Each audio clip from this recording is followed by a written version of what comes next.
அஸ்ஸலாமு அலைக்கும். இன்னைக்கு ஒரு ரெசிபி பருப்பு கீரை பார்த்துடலாமா? நான் அரைக்கீரை தான் எடுத்திருக்கேன். கழுவி க்ளீன் பண்ணி கட் பண்ணி எடுத்துக்கோங்க. ஒரு பவுல் பருப்பு, தோரம் பருப்பு எடுத்துக்கோங்க. கொஞ்சம் தண்ணி ஊற்றிட்டு 3 தக்காளி பழம், பழுத்த பழம் எடுத்துக்கோங்க. 1 ஸ்பூன் குழம்பு மிளகாய் தூள், மசாலா தூள் எல்லாம் சேர்த்து அரைச்சது, 3 பச்சை மிளகா, சாம்பார் வெங்காயம் 1 கைப்பிடி. ஒரு மிக்ஸ் பண்ணிக்கோங்க.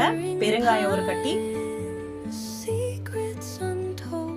டைஜஸ்டிங்க்கு நல்லது 1 கைப்பிடி. பூண்டு எடுத்து ஒரு மிக்ஸ் பண்ணிக்கோங்க. எங்க அம்மா தான் கட் பண்ணிட்டு இருக்காங்க.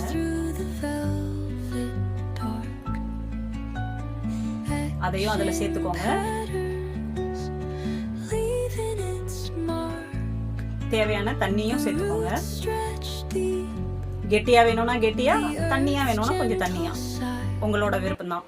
போட்டு ஒரு மிக்ஸ் கொடுத்துட்டு தேவையான தண்ணி சேர்த்துட்டு குக்கரை மூடி ஒரே ஒரு விசில் வச்சுருங்க. ரெடி ஆயிடுச்சு.